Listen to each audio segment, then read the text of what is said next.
Welcome to this explainer. Today, we're tackling something pretty awesome.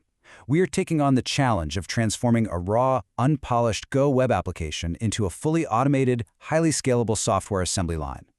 Literally, we're implementing end-to-end DevOps practices from scratch.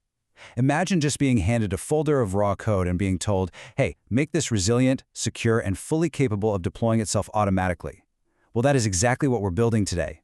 We're going to demystify how all these modern infrastructure tools actually click together to make the magic happen. Here's a quick roadmap for our factory tour today. We'll start with Section 1, the DevOpsification blueprint, then Section 2, containerizing the application, Section 3, orchestrating with Kubernetes, Section 4, templating with Helm, and finally, Section 5, automating with CI and CD. All right, let's jump right into Section 1, the DevOpsification blueprint. Okay, so before we even think about writing a single line of automation code, we really need to understand the big picture. Think of this mental map as our software assembly line. You can clearly see how the output of one stage seamlessly becomes the input for the next. The raw code gets packaged into a container. That container is then referenced by our Kubernetes manifests. Continuous integration builds that container automatically, and continuous delivery pushes it live. But before we start building all these machines, we've got to understand our raw materials. And that brings us to a massive piece of industry advice from our source material. DevOps engineer Abhishek Veeramallah points out that people usually make this huge mistake of rushing straight into containerization. But honestly, you have to understand the project first. Before doing literally anything else, you need to run the application locally. You have to figure out that this specific Go application actually runs on port 8080, and that its content is served on a specific file path, like /courses, rather than just the root directory. Because if you skip this, your entire automation pipeline is just going to be built on guesswork. Moving right along to Section 2, containerizing the application. Now that we know exactly how our application behaves, we can move into packaging this Go app into an isolated, totally portable container. And let me tell you, there is a stark contrast between how beginners and professionals write Docker files.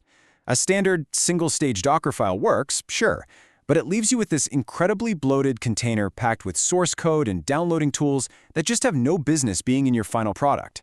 The industry best practice here is a multi-stage build. In Stage 1, you download your dependencies and compile the raw code. Then, in Stage 2, you only grab the compiled, finished binary and drop it into a totally fresh, empty environment. For that second stage, we're actually using what's called a distroless image, typically pulled straight from the Google Container Registry. This is a game changer. It completely strips out package managers, utility programs, and even command line shells. And why does that matter so much? Security. If a hacker somehow manages to break into your container, they won't even have a basic shell to execute their malicious commands. Plus, your image size just shrinks dramatically, which makes your deployments lightning fast. Which brings us to Section 3, orchestrating with Kubernetes. So, our application is now safely locked down inside a highly secure container. It's time for the next stage, taking that container and orchestrating it within an AWS Elastic Kubernetes Service, or EKS cluster. To tell Kubernetes exactly how to run our app, we have to write 3 distinct YAML manifests.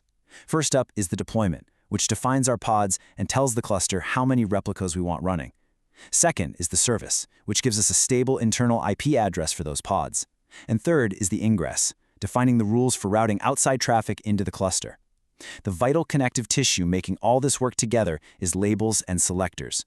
The service actually finds the deployment solely by matching up specific labels you've defined, something like app go web app. But hold on, let's just pause here for a second.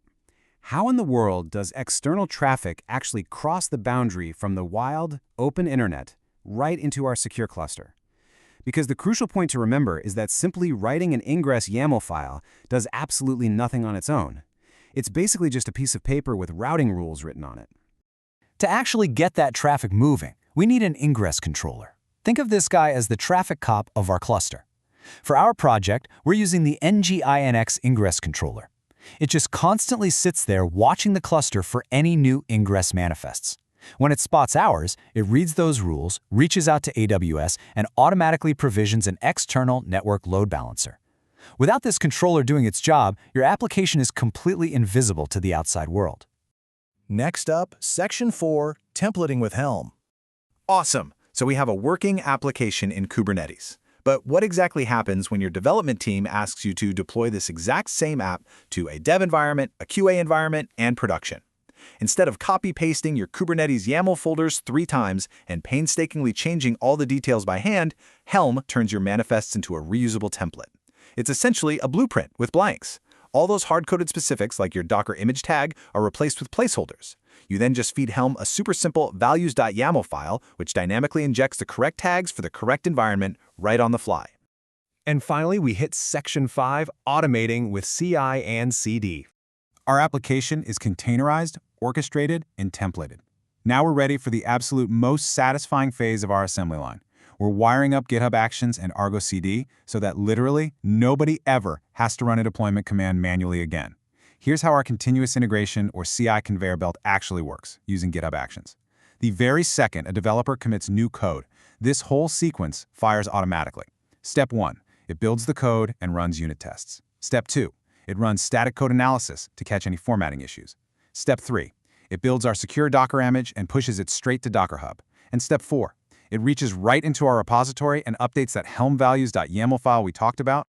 Now, I really want to highlight a clever trick happening there in Step 3. How do we name our Docker images so we don't end up totally confused? Here's the secret sauce. We map the unique GitHub run ID directly to the Docker image tag. This means every single image in your Docker registry is perfectly traceable straight back to the exact code commit that triggered it. It's an incredibly simple little trick, but man, is it a powerful practice for debugging later down the line. All right, time for the final piece of the puzzle, continuous delivery. For this, we are adopting a philosophy called GitOps. In the GitOps world, your Git repository isn't just a place where your code lives. It is the absolute, unquestionable single source of truth for what your infrastructure should look like. And to actually enforce GitOps, we bring in Argo CD. Think of Argo CD as your most vigilant watchdog, living right there inside the Kubernetes cluster. Remember how our GitHub action updated the Helm values.yaml file with a new image tag at the very end of the CI pipeline? Well, Argo CD detects that commit within seconds. Because we've set it to automatically sync and self-heal, it instantly pulls that new Helm chart and updates the Kubernetes pods. And the best part? If someone goes in and manually tinkers with the cluster, Argo CD just overwrites their changes to match exactly what's in Git. It is entirely 100% hands-free. And just like that, we've successfully taken a raw Go project and completely DevOpsified it. We went from manual code compilation to a multi-stage Docker build, deployed it securely via Kubernetes ingress, templated the whole thing with Helm, and fully automated it with GitHub Actions and Argo CD. We built a true software assembly line. So I want to leave you with a provocative thought. With a clear understanding of how seamlessly all these tools snap together, what manual bottlenecks are you going to completely eliminate in your infrastructure today?